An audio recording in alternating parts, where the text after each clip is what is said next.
ओम घृणी सूर्याय नमः। आज रविवार को आप सुनिए रविवार व्रत की कथा।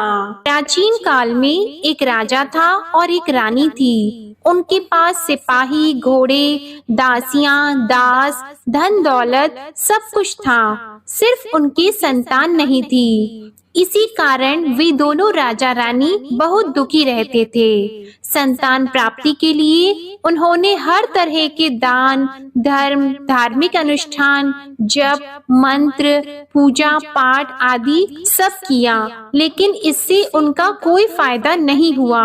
जब राजा और रानी वृद्ध होने लगे तो दोनों को बहुत ही चिंता हो गई। वे दोनों सोच में पड़ गए कि अब हमारे इतने बड़े राज्य का क्या होगा, कौन बनेगा इस राज्य का वारिस, कौन लेगा प्रजा की जिम्मेदारी। राजा और रानी दिन रात इसी चिंता में घुटने लगे। उन्हें खाने और पीने की भी सुध नहीं रहती थी। तो एक सुबह राजा के दरबार में एक साधु आता है तो दासी रानी को इत्तला करती है। तब वह दासी से कहती है, ये मेरा अंतिम दान धर्म है, इसके बाद मैं अपने हाथों से कोई दान धर्म नहीं करूंगी। रानी चावल भरा छाछ हाथ में लेकर बाहर आती है और साधु की झोली में भिक्षा डालने आगे बढ़ती है तो उसके चेहरे पर छाई उद्विग्नता साधु की दृष्टि में आती है। वह उससे पूछता है कि रानी साहिबा, आपको क्या हुआ है, आपको क्यों इतनी उदासी हो गई है। तब रानी साधु को सारी हकीकत बताती है और सिसकने लगती है। उस पर वह साधु कुछ पल गंभीर हो जाता है और कहता है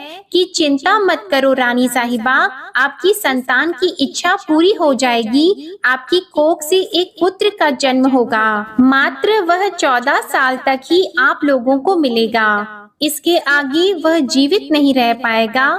इससे बढ़कर आपको कुछ देना मेरे लिए संभव नहीं है। अपनी बात पूरी करते उसने अपनी झोली में हाथ डाला। झोली में हाथ डालकर थोड़ी सी भभूत निकालकर उसने रानी को दी और कहा, आप और महाराज दोनों इसे बांटकर ग्रहण कर लेना, तुम्हें जल्द ही पुत्र की प्राप्ति होगी। और वह साधु अपनी राह को चला गया। उसके जाने के बाद रानी सोचने लगी कि 14 साल तो 14 साल ही सही, उतने समय के लिए हमें पुत्र तो मिलेगा, यही काफी है। उतने साल तक मैं उसे जी जान से बड़ा करूंगी, उसे ढेर सारा प्यार और दुलार करूंगी, अपनी संतान की मुराद पूरी करूंगी। उस रात अपना सारा राज गाज खत्म करके राजा जब रानी के महल में गए तो रानी ने राजा को सारी बात बता दी और साधु की दी हुई भभूत राजा को दिखाकर बोली कि साधु महाराज ने ये भभूत हम दोनों को ग्रहण करने के लिए दी है। राजा बोले, इतना दान और धर्म किया, जप और तप किया, उसका कोई फल नहीं मिला, अब इस भभूत से हमें क्या संतान प्राप्त होगी। उस पर रानी बोली, जब इतना सब कुछ कर लिया तो अब ये भी सही, क्यों हम उस साधु के क्रोध को बुलावा दें। राजा को अब किसी बात पर विश्वास नहीं था, पर रानी को दुख ना पहुँचे इसलिए वह राजी हो गया। और राजा रानी दोनों नहाते धोते हैं, फिर अपने भगवान का नाम का स्मरण करते हैं, अपने पुरखों को स्मरण करते हैं और उस साधु महाराज का नाम स्मरण करके वह भभूत बांटकर दोनों खाते हैं। उसके बाद दोनों निश्चित होकर सो जाते हैं। तो कुछ दिन गुजर जाते हैं और साधु द्वारा कहे अनुसार रानी गर्भवती हो जाती है। उस पर राजा और रानी दोनों की खुशी गगन में नहीं समाती। राजा रानी से बोलते हैं, महारानी सचमुच साधु महाराज की कृपा हो गई। तो 9 महीने बाद रानी ने एक सुंदर पुत्र को जन्म दिया। राजा ने बड़ी धूमधाम से पुत्र का नामकरण किया। सारे राज्य में 8 दिन तक अनशन तर्पण रखा, उत्सव मनाया गया। आप पुत्र की कुंडली देखने के लिए राज्य के सबसे विद्वान पंडित जी को बुलाया गया। जो कुंडली देखकर पंडित जी बड़े चिंतित हो गए, कहने लगे, महाराज हमारा राजपुत्र सिर्फ 14 साल तक हमारे पास रहेगा। राजा को इस बात की भनक तो थी ही, रानी को भी साधु महाराज की बात याद थी। दोनों चुप रह जाते हैं।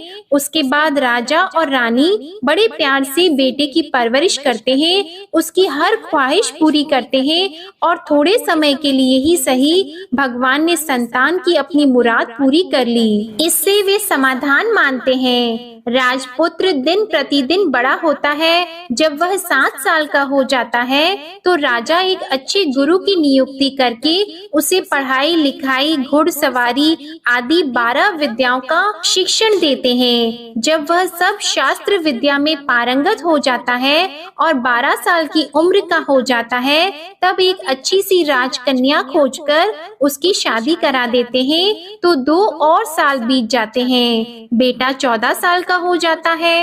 एक दिन राजपुत्र राजा से बोलता है, पिताजी, मैं अपना सारा राज्य घूमकर देखना चाहता हूँ। आज तक मैंने सिर्फ इस रजवाड़े के अतिरिक्त कुछ देखा नहीं है। बेटे की बात सुनकर राजा चिंतित हो जाते हैं, क्योंकि पुत्र को 14वां साल शुरू हुआ ही था। अब कोई अनहोनी होने का वक्त नजदीक आ पहुंचा था, लेकिन राजा यह सब बातें पुत्र को बता नहीं सकता था। राजा अपने चेहरे पर खुशी लाकर बेटे से कहता है कि हाँ, जरूर जाओ बेटा, तुम्हें अपना सारा राज्य घूमकर देखना चाहिए। कहाँ क्या है ये सब जानना चाहिए। कल मेरे बाद तुम ही को तो राजा बनना है। मात्र एक बात का ध्यान रखें, तुम जहाँ जा रहे हो, क्या कर रहे हो, ये बात अपनी पत्नी को नहीं बताना। पुत्र कहता है, ठीक है पिताजी, आपने जो कहा है मैं वैसा ही करूँगा। राजपुत्र दिन भर अपनी पत्नी के साथ रहता है, खुशियाँ मनाता है और रात को 12 बजे वह उठकर बाहर चला जाता है। फिर सुबह होने से पहले वापस अपने महल में आकर सो जाता है। ऐसा बहुत दिनों तक चलता रहा और पुत्र का 14वां साल खत्म होने में कुछ ही दिन बाकी रहे थे। इतने में उसकी पत्नी यानी छोटी रानी रात में जाग जाती है। वह देखती है कि बिस्तर पर राजपुत्र नहीं है। वह महल में सब जगह देखती है तो राजपुत्र कहीं भी नजर नहीं आते।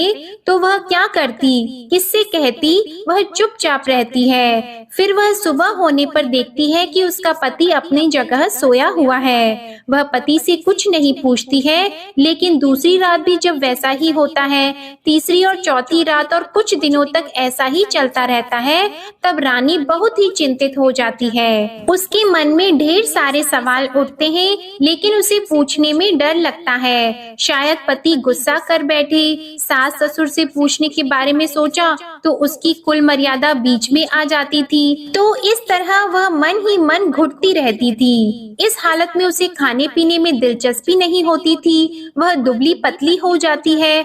तो उस राज्य में फूल बेचने वाली एक बूढ़ी मालिन थी। वह हमेशा छोटी रानी को फूल देने उसके महल में आती थी। उस बुढ़िया का ध्यान छोटी रानी पर पड़ जाता है। वह उससे पूछती है, बेटी, तुम्हें किस बात का दुख है? तुम इस तरह सूख कर कांटा क्यों बनी हो? उस पर रानी कहती है, क्या बताऊं तुम्हें अम्मा, तुम्हारा राजपुत्र हर रात्रि को बाहर चला जाता है और सुबह वापस लौट कर आ जाता है। वह कहाँ जाता है, क्या करता है, यह सोच सोच कर मैं अन्न जल ग्रहण नहीं कर पाती हूँ और सूख सूख कर इस तरह कांटा बन रही हूँ। बुढ़िया सब बात सुनकर उसे एक उपाय बताती है कि बेटा ऐसा करना, आज रात को तुम सोना मत, उसके पीछे जाकर देखना कि वह कहाँ जाता है, क्या करता है और उसकी अच्छी तरह से पहरेदारी करना। तो छोटी रानी बोली कि अगर मुझे नींद आ गई तो बुढ़िया बोली कि तुम्हें नींद न आए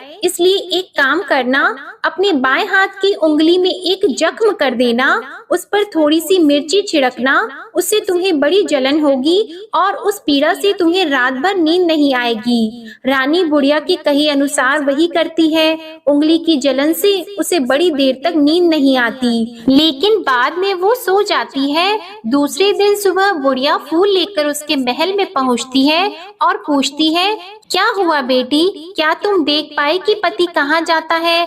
रानी कहती है, नहीं अम्मा, पहले कुछ समय जलन के कारण मुझे नींद नहीं आई, पर कुछ देर के पश्चात मैं सो गई। बुढ़िया कहती है, कोई बात नहीं, आज तुम उंगली पर पहले से थोड़ा बड़ा जख्म करना और ज्यादा मिर्च लगाना। तो रानी ने वैसा ही किया, परंतु वह सिर्फ पति को बाहर निकलते हुए देख पाती है, उसके पीछे नहीं जा सकती, क्योंकि उसे फिर से नींद आ जाती है। दूसरे दिन सुबह बुढ़िया आती है तो उसके पूछने से पहले ही रानी रोक कर कहती है, अम्मा मैं आज भी उसकी पहरेदारी ठीक तरह से नहीं कर पाई। बुढ़िया कहती है, रोना नहीं बेटी, सब कुछ ठीक हो जाएगा। तुम आज रात जख्म और बड़ा करना और उस पर ज्यादा मिर्ची लगाना, और एक काम करना कि जब वह जाने के लिए निकलता है तब उसका रास्ता रोकना। बुढ़िया ने जैसा बताया रानी ने वैसा ही किया। आज रात उसे नींद नहीं आती है। पति जब रात को महल से निकलने के लिए चलने लगता है तो वह बुढ़िया ने जैसा बताया वैसे ही करती है। दौड़कर जाकर पति का रास्ता रोकती है और कहती है, कहाँ जा रहे हो, किससे मिलने जा रहे हो, मुझे बताओ। राजपुत्र उसे समझाने की बहुत कोशिश करता है। देखो अगर मैंने तुम्हें यह बता दिया तो मैं तुम्हें दोबारा नहीं मिल पाऊंगा। रानी कहती है, कोई बात नहीं, ना मिल पाओ, लेकिन आप रात के समय कहाँ जाते हो यह मुझे बता दो। राजपुत्र निरुपाय हो जाता है। पत्नी की जिद के आगे उसकी एक नहीं चल पाती। ठीक उसी समय उसका 14वां साल खत्म हो रहा होता है, 15वां साल लगने वाला होता है। जो होता है वह हो जाने दो, यह सोचता है और कुछ चावल मंत्रों से सिद्ध करके पत्नी को देकर कहता है कि इन चावल के दानों को हाथ की मुट्ठी में पकड़ना। पहले दाएं हाथ में पकड़े चावल मेरे ऊपर फेंकना, मैं कौन हूँ तुम्हें पता चल जाएगा। बाद में बाएं हाथ में पकड़े चावल मेरे ऊपर फेंकना, मैं जैसा था तुम्हें मिल जाऊंगा। लेकिन यदि तुम बाएं हाथ के चावल मेरे ऊपर फेंकना भूल गई तो मैं तुम्हें कभी नहीं मिल पाऊंगा। रानी ने कहा, नहीं भूलूंगी। रानी बड़े आत्मविश्वास के साथ यह कहकर दाएं हाथ में पकड़े चावल पति के ऊपर फेंक देती है तो राजपुत्र एकदम एक विशाल घोड़ा बन जाता है। एकदम उम्दा सफेद गर्दन पर लंबी अयाल देखते देखते वह तेजी से दौड़ने लगता है। रानी उस घोड़े को एकदम भौचक्की होकर देखने लगती है और पति ने बाएं हाथ के चावल फेंकने की जो बात कही थी वह भूल जाती है। उसकी आंखों के सामने घोड़ा महल से बाहर निकलकर चला जाता है। घोड़ा जो महल से बाहर जाता है तो वापस नहीं आता। अब रानी को बड़ा पश्चाताप हुआ। वह स्वयं को कोसने लगती है, लेकिन अब उसका कोई फायदा नहीं होने वाला था। राजपुत्र अब वापस नहीं आने वाला था। सुबह होते ही महाराजा को सब बात पता चली। उन्हें बहुत दुख होता है। वे बिस्तर पकड़ते हैं और राह देखते हैं कि एक दिन उनका बेटा वापस आ जाए। इस तरह 1 महीना गुजरता है, 3 महीने गुजरते हैं, आखिर 6 महीने पूरे हो जाते हैं। राजपुत्र का कोई अता पता नहीं चलता। प्रधान राजपुत्र को ढूंढने के लिए राज्य के गांव-गांव सिपाही भेजता है, लेकिन उन्हें कोई सफलता नहीं मिलती। इधर रानी अपनी हठ के कारण पति गायब हो गया है, ये सोचकर स्वयं को मन ही मन कोसती है और प्रण लेती है कि कुछ भी करके पति को ढूंढ कर लाएगी और उसे वापस घर लेकर आएगी। एक दिन सुबह उठकर सास ससुर के महल में जाती है और कहती है कि मैं अपने पति की खोज में जा रही हूँ। महाराजा को और क्या चाहिए था, कुछ भी करके उनका बेटा उन्हें वापस मिलने चाहिए था। वे बहू को जाने की अनुमति देकर कहने लगे, बेटी तुम्हें जो चाहे वह करो, जहाँ जाना है वहाँ जाओ, लेकिन हमारे बेटे को वापस लेकर आओ। अब रानी अपना शाही भेष बदलकर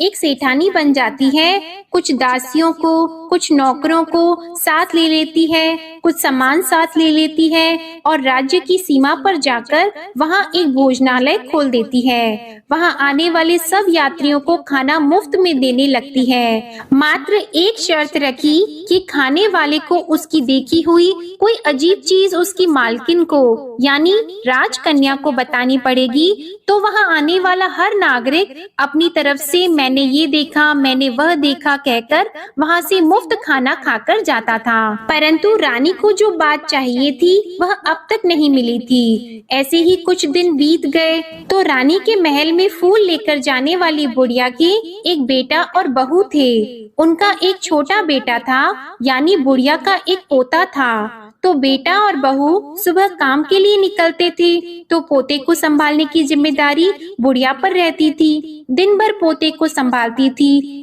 एक दिन बुढ़िया को पान खाने की आदत थी तो पान लगाने के लिए चूना चाहिए था।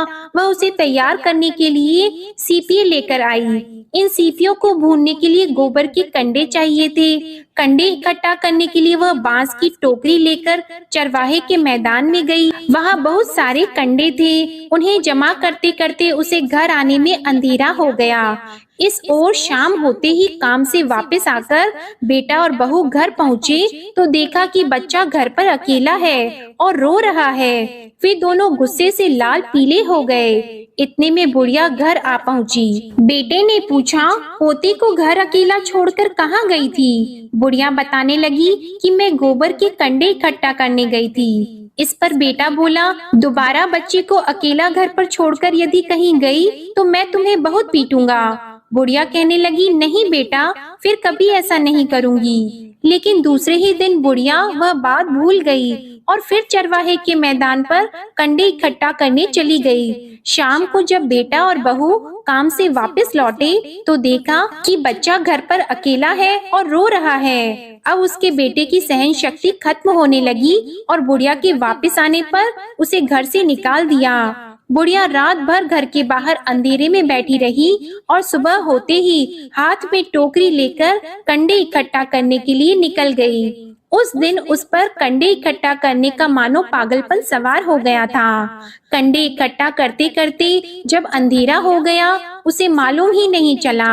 उसे जब ध्यान आया तो गांव का रास्ता भी ठीक तरह से दिखाई नहीं दे रहा था। वह अंधेरे में आंखें फाड़कर देखती देखती किसी तरह आगे निकल पड़ी तो एक कपिला गाय छन छन की आवाज करते गली की घंटी बजाते ठुमक कर उस मैदान पर आ गई। उसे देखकर बुढ़िया सोचने लगी कि इस गाय के पीछे पीछे जाऊंगी तो गांव तक पहुंच जाऊंगी। तब बुढ़िया उसके पीछे पीछे जाने लगी। वह गाय उस मैदान से लेकर एक एक करके 6 मैदान पार करती है। आखिर में वह 7वें मैदान तक पहुंचती है तो क्या होता है कि उस मैदान पर एक बड़ा सा पत्थर है। गाय जाकर उस पत्थर को अपना सींग मारती है। जब गाय ने सींग मारा तो वह पत्थर दूर हट गया और पाताल में नीचे जाने की सीढ़ियां दिखाई देने लगी। तब वह गाय उन सीढ़ियों से नीचे जाने लगी। बुढ़िया वह सब देख रही थी और झट से जाके गाय की पूंछ को पकड़ लिया। वह गाय के साथ नीचे पाताल में पहुंच गई और तुरंत ही गाय की पूंछ छोड़ दी और इधर उधर देखने लगी। उसने देखा कि वहाँ दीप और दिए जलते हैं और तेज रोशनी गाय के ऊपर पड़ती है और वहाँ अद्भुत घटनाएं घटने लगती है। गाय के नीचे जाते ही उसके गले में अपने आप सांकल पड़ गई और छमछम करके कोई दूध आड़ी में गाय का दूध दूहने लगा। लेकिन जो भी कोई वह कर रहा है वह मात्र दिखाई नहीं दे रहा है। बुढ़िया बहुत घबरा गई, कहाँ आकर फंस गई यह सोचने लगी और यहाँ वहाँ छिपने के लिए जगह ढूंढने लगी। लेकिन उसे कहीं भी जगह नहीं मिली। हर जगह उजाला ही उजाला था। तो वह एक कोने में खड़ी हो गई और जो कुछ सामने हो रहा था उसे चुपचाप देखने लगी। उसने देखा कि वहाँ एक उम्दा सफेद घोड़ा और 2 कुंड थे। उसमें से एक कुंड में उस घोड़े ने छलांग लगाई और ऊपर आ गया और उस घोड़े को अब राजपुत्र का रूप प्राप्त हो गया। उसने दूसरे कुंड के पानी में स्नान किया, वहाँ रखे नए कपड़े पहने और नजदीक ही एक सुंदर पलंग था, उस पर आकर वह बैठ गया। उसके सामने अपने आप 5 पकवानों की थाली आ गई। दूध की एक प्याली भी आ गई, 5 सुपारी आ गई। उसके सामने एक दिया जलता रहा और राजपुत्र ने खाना खाया, पानी पिया, 5 सुपारी खाई और बिस्तर पर लेट जाने से पहले सूर्य देव का स्मरण करके सामने जलते हुए दिए से पूछा, हे दीपंकर, मेरे माता पिता क्या कर रहे हैं? दिया बताने लगा, बेटे के शोक में डूबे हैं। राज कौन संभाल रहा है? तो उसने बोला कि राज्य प्रधान संभालते हैं। उसने पूछा कि मेरी पत्नी क्या करती है? तो दिए ने बोला कि उसने चौराहे पर भोजनालय शुरू किया है और आते जाते लोगों से वह नई खबर के बारे में पूछती रहती है। दिए के यों कहते ही राजपुत्र कहने लगा कि ठीक है। उसके बाद वह सो गया। बुढ़िया कोने में खड़ी हुई सब देख रही थी। ऐसी अद्भुत घटना उसने जिंदगी में पहली बार देखी थी। उसे अंदर ही अंदर चुलबुलाहट होने लगी। वह अपनी भूख प्यास भूल गई और आगे क्या होता है कि उसे उत्सुकता से देखने लगती है। लेकिन उसके बाद और कुछ घटनाएं नहीं घटती। रात गुजर गई और सुबह हो गई। पलंग पर सोया हुआ राजपुत्र उठा और फिर से पहले वाले कुंड में छलांग लगाई। तो अब वह फिर से घोड़ा बनकर कुंड से बाहर आ गया। वह तेजी से उच्च पाताल नगरी से बाहर निकल गया, लेकिन वह कहाँ गया, बुढ़िया को कुछ पता नहीं चला। उसके बाद पिछली रात की तरह कोई उस गाय को छमछम करके दूध दोहने लगा। जैसे ही दूध दोहना खत्म हुआ, उसके गले की सांकल अपने आप खुल गई और वह गाय तेजी से ऊपर जाने लगी, सीढ़ियों की ओर भागने लगी। गाय को दौड़ता देखकर बुढ़िया सोचने लगी कि अब गाय के साथ यहाँ से ऊपर जाना ही समझदारी होगी, नहीं तो कोई मुसीबत आकर उसके ऊपर टपक जाएगी। झट से उसने गाय की पूंछ पकड़ ली और गाय के साथ ऊपर आ गई। गाय जब मैदान में पहुंची तो उस सुरंग का रास्ता अपने आप बंद हो गया और उसके मुंह पर एक बड़ा सा पत्थर पहले की तरह खड़ा हो गया। ऊपर आकर वह गाय जंगल की ओर निकल गई। इधर बुढ़िया एकदम बावली सी हो गई। उसने पाताल नगरी में जो कुछ देखा था वह जल्द से जल्द किसी को बताने के लिए उतावली हो गई। उसे एकदम याद आया कि नगर की सीमा पार कोई औरत भोजनालय चलाती है और नई बात बताने वालों को अच्छा खाना पीना मुफ्त में देती है। वह सोचने लगी कि क्यों न मैं ये बात उस औरत को जाकर बताऊं। यदि उसे ये बात पसंद आ गई तो बाकी जीवन खाने पीने के झंझट से मुक्ति मिल जाएगी। बुढ़िया ने मन में तय किया और तुरंत उस भोजनालय के द्वार पर टंगे नगाड़े के सामने खड़ी हो गई और जोर जोर से नगाड़ा बजाना शुरू कर दिया। नगाड़े का इस तरह शोर सुनकर मालकिन यानी छोटी रानी मन में प्रसन्न हो जाती है कि शायद कोई बड़ी बात लेकर यहाँ आया है। रानी सिपाहियों को आदेश देती है, जाइए और जो कोई आया है उसकी अच्छी तरह खातिरदारी कीजिए। आदेश पाते ही सिपाही नीचे दौड़ गए तो एक बुढ़िया नगाड़ा बजा रही थी। उन्होंने पूछा, क्यों नहीं बुढ़िया, क्या हुआ, क्यों नगाड़ा बजा रही हो? बुढ़िया बोली, कुछ नहीं बेटा, यहाँ खाना मिलता है ना, इसलिए आई हूँ। खाना चाहिए मिलेगा, लेकिन तुझे कोई नई बात बतानी पड़ेगी। हाँ बताऊंगी, एक बात मालूम है मुझे। इस पर सिपाही उसे अंदर लेकर गए।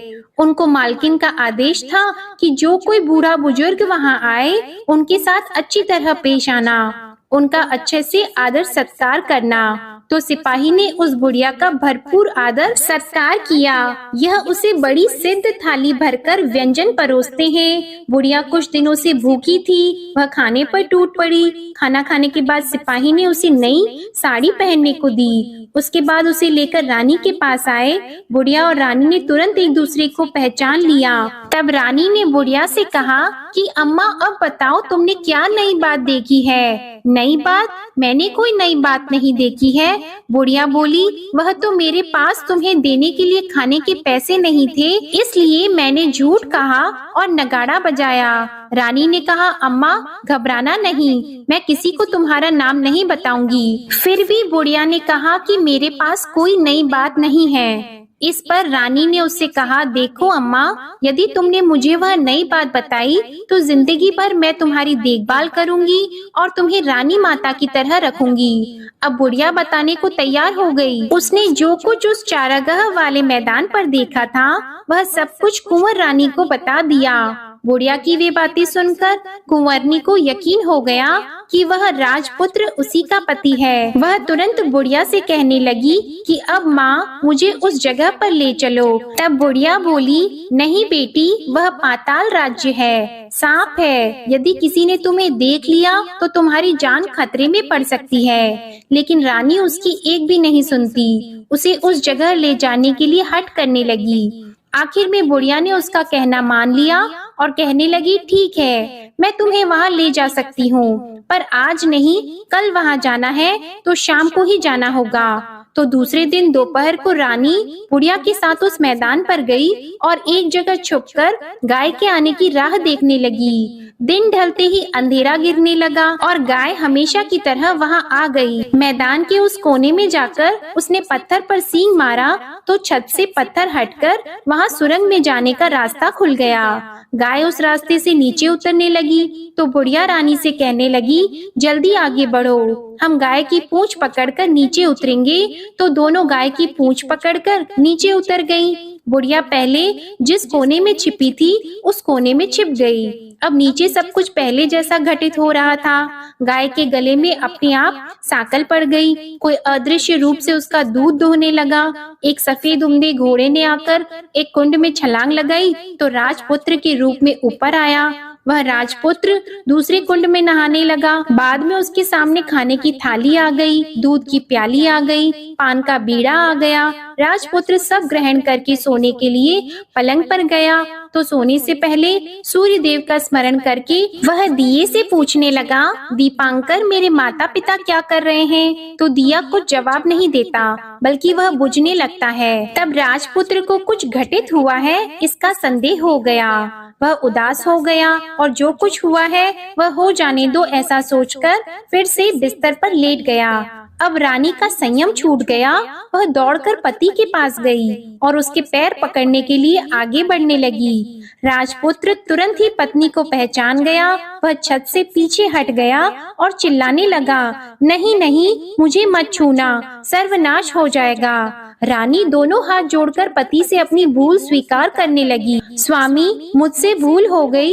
मुझे आपसे नहीं पूछना चाहिए था कि आप रात को कहाँ जाते हो। मैं अपनी भूल स्वीकार करती हूँ। मुझे मेरी भूल की सजा मिल गई है। अब आप घर चलो। आपके वियोग में आपके माता पिता ने बिस्तर पकड़ लिया है। आपकी प्रजा भी बहुत दुखी है। उस पर राजपुत्र कहने लगा, वही तो एक बार तुम गलती कर बैठी हो, अब दोबारा मत करना, नहीं तो अब मैं तुम्हें जो दिख रहा हूँ वह अभी नहीं दिखूंगा। रानी अब विलाप करने लगी, जोर जोर से जमीन पर सिर पटकने लगी। राजपुत्र के मन में उसके प्रति दया उत्पन्न हो गई। वह उससे कहने लगा, यदि तुम मुझे पाना चाहती हो तो तुम्हें एक काम करना होगा। काम कठिन है लेकिन वह तुम्हें अकेले ही करना होगा। रानी ने कहा, कहो स्वामी, कितना भी कठिन काम हो मैं वह पूर्ण करूंगी। रानी कहने लगी। इस पर राजपुत्र ने उसे बताया, इस पाताल से ऊपर जाते ही तुम्हें एक घना जंगल नजर आएगा।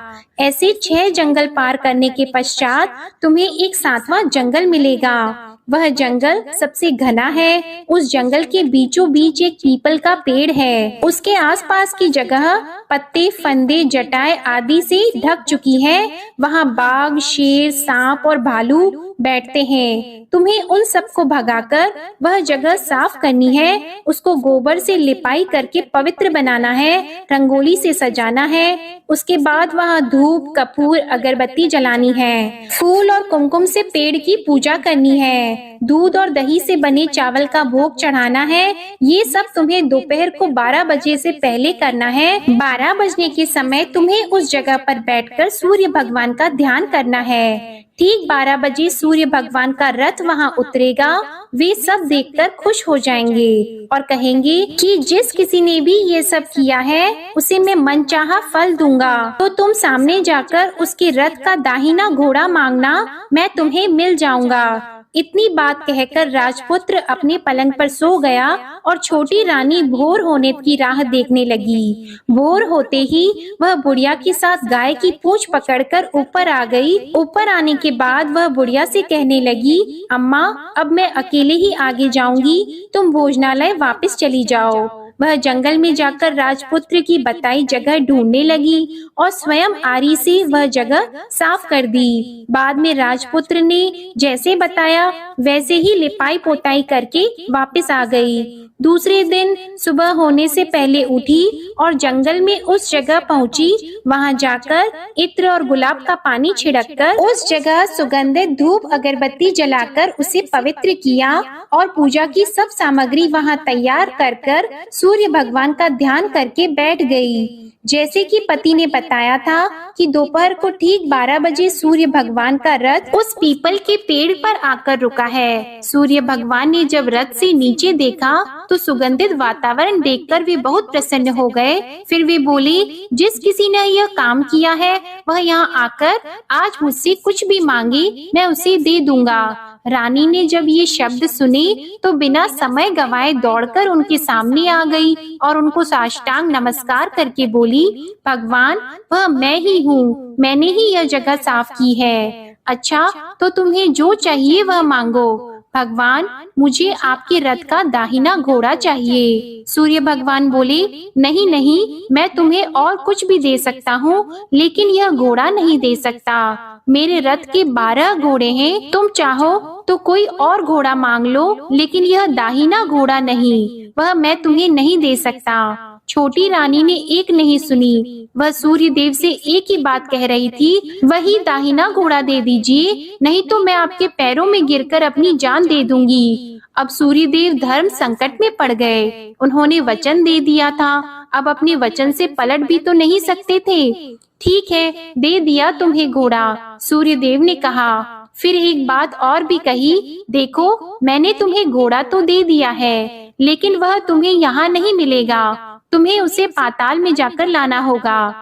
रानी बोली, पाताल में ही क्यों भगवान, मैं उन्हें पाने के लिए कहीं भी जा सकती हूँ। रानी को वचन देकर सूर्य देव अपने मार्ग को चले गए और इधर रानी जंगल से अपने भोजनालय में आ गई। फिर वह बुढ़िया को लेकर उस मैदान पर आ गई और जल्दी ही शाम हो गई। शाम होते ही वहाँ वह गाय आ गई और उसने सींग मारकर सुरंग का पत्थर हटाया और नीचे उतरने लगी। रानी और बुढ़िया जल्दी जल्दी उसकी पूंछ पकड़कर नीचे उतर गईं। नीचे पाताल में सब घटनाएं पहले की तरह ही घटने लगी। घोड़े का एक कुंड में नहाकर राजपुत्र बन जाना, नहा धोकर पलंग पर जाकर बैठना, तो उसे खाने की थाली, दूध की प्याली आना, पान का बीड़ा आना। लेकिन आज एक नई बात घटी। आज 2-2 थाली, 2-2 दूध की प्याली और 2-2 पान के बीड़े उसके सामने आए। वह कुछ नहीं बोला।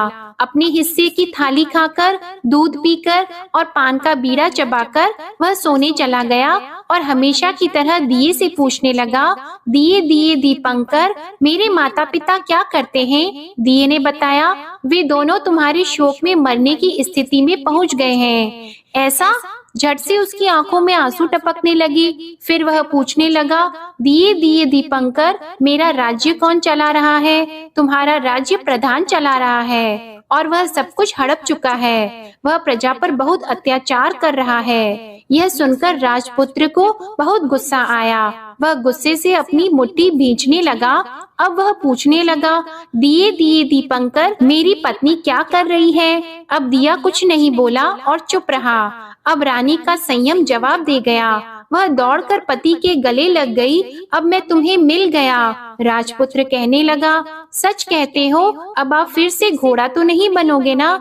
नहीं, दोबारा घोड़ा नहीं बनूंगा। तुमने जो इतने सारे कष्ट उठाए हैं मुझे पाने के लिए, इसलिए सूर्य देव ने मुझे सदा के लिए घोड़े के जन्म से मुक्त कर दिया है। राजपुत्र ने बड़े प्यार से कहा और उसे गले लगाया। उसके आंसू पोंछे और कुछ देर के पश्चात सुबह हो गई तो गाय की श्रृंखला टूटकर वह ऊपर भूलोक जाने लगी। रानी, राजपुत्र और बुढ़िया उसकी पूंछ पकड़कर ऊपर आ गए। ऊपर आने पर वे सीधे भोजनालय में पहुँचे। वहाँ का सब सामान लोगों में बांट दिया और उसको ताला लगाकर अपने राज्य में लौट आए। राजपुत्र वापस आता है और उसके तेवर देखकर प्रधान घबरा जाता है। राजपुत्र ने उसे बंदी बनाकर कैद खाने में डाल दिया और राज्य की बागडोर अपने हाथ में ले ली। उसके बाद वह अपने माता पिता को मिलने उनके महल में गया। तब राजपुत्र क्या देखता है कि उसके माता पिता उसके शोक में